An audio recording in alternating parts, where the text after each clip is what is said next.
ವೀಕ್ಷಕರೇ, ಹೊಸ ಶಬ್ದಕ್ಕೆ ಸ್ವಾಗತ. ನಾನು ಮಂಚಿ. ಇಸ್ರೇಲ್ ಪ್ರಧಾನಿ ನೆತನ್ಯಾಹು ಕತೆ ಮುಗಿಸಿದ್ದೇವೆ ಎಂದು ಇರಾನ್ನ ಸೈನ್ಯ ಹೇಳಿದ ಮೇಲೆ ನೆತನ್ಯಾಹು ಬಹಿರಂಗಕ್ಕೆ ಬಂದು ತಾನಿನ್ನು ಬದುಕಿದ್ದೇನೆ ಎಂದು ವಿಡಿಯೋ ಮೂಲಕ ಜಗತ್ತಿಗೆ ಸಾಕ್ಷ್ಯ ನೀಡಿದ್ದು ಈಗ ದೊಡ್ಡ ಮಟ್ಟದ ವಿವಾದಕ್ಕೂ ಊಹಾಪೋಹಕ್ಕೂ ಕಾರಣವಾಗ್ತಾ ಇದೆ. ಅವರು ಜೀವಂತ ಇದ್ದಾರೆ ಎಂಬುದನ್ನು ತೋರಿಸುವ 2 ವಿಡಿಯೋಗಳು ಇಂಟರ್ನೆಟ್ ನಲ್ಲಿ ಹರಿದಾಡುತ್ತಿವೆ. ಆದರೆ ಇಂಟರ್ನೆಟ್ ನಲ್ಲಿ ವೈರಲ್ ಆಗುತ್ತಿರುವ 2ನೇ ವಿಡಿಯೋ ಕೂಡ ಫೇಕ್ ಎಂದು ಹೇಳಲಾಗುತ್ತಿದೆ. ಆ ವಿಡಿಯೋದಲ್ಲಿ ನೆತನ್ಯಾಹು ಕಾಫಿ ಕುಡಿಯುತ್ತಿದ್ದಾರೆ. ಈ ವಿಡಿಯೋದ ಕುರಿತು ಎಕ್ಸ್ ನ ಬಳಕೆದಾರರು ಗೋಕ್ ಅನ್ನು ಕೇಳಿದಾಗ ಇದು 100% ಫೇಕ್ ಎಂದು ಅದು ಉತ್ತರಿಸಿದೆ. ಇದೊಂದು ಅಡ್ವಾನ್ಸ್ಡ್ AI ವಿಡಿಯೋ ಆಗಿದೆ. ನೆತನ್ಯಾಹು ಸಾರ್ವಜನಿಕ ಸ್ಥಳದಲ್ಲಿ ಇರಾನ್ ಲೆಬನಾನ್ ವಿಷಯದಲ್ಲಿ ಮಾತಾಡುವ ಕುರಿತು ಅಂತಹ ಒಂದು ಘಟನೆಯೇ ನಡೆದಿಲ್ಲ ಎಂದು ಅದು ಹೇಳಿದೆ. ನೆತನ್ಯಾಹು ಇದ್ದಾರಾ ಇಲ್ವಾ?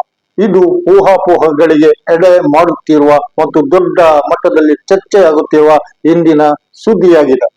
ನೆತನ್ಯಾಹು ಅವರನ್ನು ಕ್ಯಾಮರಾಮ್ಯಾನ್ ನೀವು ಮೃತಪಟ್ಟಿದ್ದೀರಿ ಎಂದು ಹೇಳ್ತಾರಲ್ಲ ಎಂದು ಕೇಳಿದಾಗ ತನಗೆ ಕಾಫಿ ಕುಡಿಯಲು ಮನಸ್ಸಾಗುತ್ತಿದೆ ಎಂದು ನೆತನ್ಯಾಹು ಹೇಳ್ತಿದ್ದಾರೆ ಆ ವಿಡಿಯೋದಲ್ಲಿ. ವೀಕ್ಷಕರೇ ನೋಡಿ, ಯುದ್ಧ ಸಂದರ್ಭದಲ್ಲಿ ಒಬ್ಬ ನಾಯಕ ಕಾಫಿ ಕುಡಿಯಲು ಸಾರ್ವಜನಿಕವಾಗಿ ಬರುತ್ತಾರೆ. ಹೀಗೆ ಹಲವರು ಪ್ರಶ್ನೆ ಕೇಳ್ತಾ ಇದ್ದಾರೆ. ಈ ಮೊದಲಿನ ನೆತನ್ಯಾಹು ಅವರ ವಿಡಿಯೋದಲ್ಲಿದ್ದ 6 ಬೆರಳುಗಳ ಬಗ್ಗೆ ಸಾಮಾಜಿಕ ಮಾಧ್ಯಮಗಳಲ್ಲಿ ಸಂದೇಹ ವ್ಯಕ್ತವಾಗಿತ್ತು. ಇದೊಂದು ಫೇಕ್ ವಿಡಿಯೋ ಎಂದು ಫ್ಯಾಕ್ಟ್ ಚೆಕ್ ಮಾಡುವವರು ಕಂಡುಹಿಡಿದಿದ್ರು. ಈಗ 2ನೇ ಕಾಫಿ ಕುಡಿಯೋ ವಿಡಿಯೋ ಕೂಡ ಫೇಕ್ ಆಗಿದೆ. ಹಾಗಿದ್ದರೆ ನೆತನ್ಯಾಹು ನಿಜಕ್ಕೂ ಮೃತಪಟ್ಟಿದ್ದಾರೆ ಎಂದಾಯ್ತಾ? ಈ ಪ್ರಶ್ನೆ ದೊಡ್ಡ ಮಟ್ಟದಲ್ಲಿ ಇವತ್ತು ಚರ್ಚೆ ಆಗುತ್ತಿರುವುದು. ನೆತನ್ಯಾಹು ನಿಜಕ್ಕೂ ಬದುಕಿದ್ದಾರ ಸತ್ತಿದ್ದಾರ?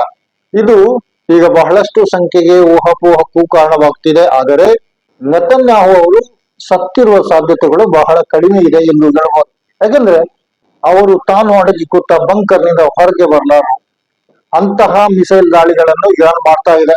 ಇಸ್ರೇಲ್ ನಲ್ಲಿ ಎಲ್ಲೆಡೆ ಕಟ್ಟಡಗಳು ಪುಡಿ ಪುಡಿಯಾದ ಅವಶೇಷಗಳು ಕಂಡು ಬರ್ತಾ ಇವೆ. ಅವರ ಫೇಕ್ ವಿಡಿಯೋವನ್ನು ತೋರಿಸಿ ಇಸ್ರೇಲ್ ನ ಜನರಿಗೆ ಭರವಸೆ ತುಂಬುವ ಕೆಲಸವನ್ನು ಇಸ್ರೇಲ್ ನ ಸೈನ್ಯ ಮಾಡ್ತಿದ್ಯಾ? ಇದು ಇರ್ಬೋದು. ಜೊತೆಗೆ ಫ್ಯಾಕ್ಟ್ ಚೆಕ್ ಮಾಡುವವರಿಗೆ ಅದು ನಕಲಿ ವಿಡಿಯೋ ಎಂದು ಗೊತ್ತಾಗಿ ನೆತನ್ಯಾಹು ಇನ್ನಿಲ್ಲ ಎಂದು ನಂಬಿಸಿ ಮೋಸ ಮಾಡುವ ಸಂಚು ಅಥವಾ ತಂತ್ರವು ಕೂಡ ಇಸ್ರೇಲಿನ ಕಡೆಯಿಂದ ಹೀಗೆ ಆಗಿರ್ಬೋದು. ಇಸ್ರೇಲ್ ನ ಕುರಿತು ಹೇಳುವಾಗ ಸಾಧ್ಯತೆಗಳು ಬಹಳ ಇವೆ. ಅದೊಂದು ತನ್ನ ಬಗ್ಗೆ ಹೇಳಿಕೊಳ್ಳುವುದಿಲ್ಲ ಮತ್ತು ತನ್ನ ಸುದ್ದಿಯನ್ನು ಬಹಿರಂಗ ಆಗುವುದಕ್ಕೂ ಬಿಡುವುದಿಲ್ಲ. ಅಂತ ಒಂದು ಸೆನ್ಸರ್ಶಿಪ್ ಇರುವಂತ ದೇಶ ಅದು. ಸಾಮಾನ್ಯವಾಗಿ ಒಬ್ಬ ರಾಷ್ಟ್ರ ನಾಯಕ ಸತ್ತರೆ ಹಲವಾರು ಪ್ರಕ್ರಿಯೆಗಳು ಆಮೇಲೆ ನಡೆಯಬೇಕಾಗುತ್ತದೆ. ಪ್ರಧಾನಿ ಹೋದ್ರೆ ಮತ್ತೊಬ್ಬರು ಪ್ರಧಾನಿಯನ್ನ ನೇಮಿಸಬೇಕಾಗುತ್ತದೆ, ಉತ್ತರಾಧಿಕಾರಿಯ ಆಯ್ಕೆ ಆಗಬೇಕು, ಇತ್ಯಾದಿ ಎಲ್ಲಾ ಚಟುವಟಿಕೆಗಳು ನಡೆಯಬೇಕಾಗಿತ್ತು. ಇಸ್ರೇಲ್ ನಲ್ಲಿ ಅಂತಹದ್ದೊಂದು ಘಟನೆಗಳು ನಡೆದಿರುವುದು ಕಾಣ್ತಾ ಇಲ್ಲ, ಅಂತ ಲಕ್ಷಣವೇ ಇಲ್ಲ ಅಂತ ಹೇಳ್ಬೋದು. ಬಹುಶಃ ಮೋಸದೊಳಗೊಂದು ಮೋಸದ ಯುದ್ಧ ತಂತ್ರವನ್ನು ಇಸ್ರೇಲ್ ನ IDF ಮಾಡ್ತಾ ಇದೆ. ಈ ಸಾಧ್ಯತೆಗಳೇ ಹೆಚ್ಚು ವಾಸ್ತವಕ್ಕೆ ಹತ್ತಿರ ಇದೆ ಎಂದು ಹೇಳಬಹುದಾಗಿದೆ. ಯಾರು ಸತ್ತಿದ್ದಾರೋ ಬದುಕಿದ್ದಾರೋ ಗೊತ್ತಿಲ್ಲ. ಆದರೆ ಯುದ್ಧವನ್ನು ಕೆದಕಿದ ಅಮೆರಿಕ ಇಸ್ರೇಲ್ಗಳಿಗೆ ಇರಾನ್ ತಕ್ಕ ಪಾಠ ಕಲಿಸುತ್ತಿದೆ ಎಂಬುದು ಅಪಟ ಸತ್ಯ. ಇರಾನ್ನ ಮಿಸೈಲ್ ದಾಳಿಯ ನಡುವೆಯೂ ನೆತನ್ಯಾಹು ಫೇಕ್ ಆಗಿ ಆದ್ರೂ ಬಹಿರಂಗವಾಗಿ ಕಾಫಿ ಕುಡಿಯುತ್ತಿದ್ದಾರೆ. ಅದೇ ವೇಳೆ ಇಸ್ರೇಲ್ನ ಜನ ಬಂಕರ್ನೊಳಗೆ ಇರಾನ್ನ ಮಿಸೈಲ್ಗಳಿಗೆ ಹೆದರುತ್ತಾ ಉಸಿರು ಬಿಗಿ ಹಿಡಿದು ಬದುಕ್ತಿದ್ದಾರೆ. ವೀಕ್ಷಕರೇ, ಇವತ್ತಿನ ಸುದ್ದಿ ಇಷ್ಟೇ. ಇನ್ನೊಂದು ಕಾರ್ಯಕ್ರಮದೊಂದಿಗೆ ಇನ್ನೊಮ್ಮೆ ನಿಮ್ಮ ಮುಂದೆ ಬರ್ತೇನೆ. ನಾನು ಮಂಚಿ. ಶೇರ್ ಮಾಡಿ, ಕಮೆಂಟ್ ಮಾಡಿ, ಲೈಕ್ ಕೊಡಿ, ಸಬ್ಸ್ಕ್ರೈಬ್ ಆಗಿ. ಜೈ ಹಿಂದ್.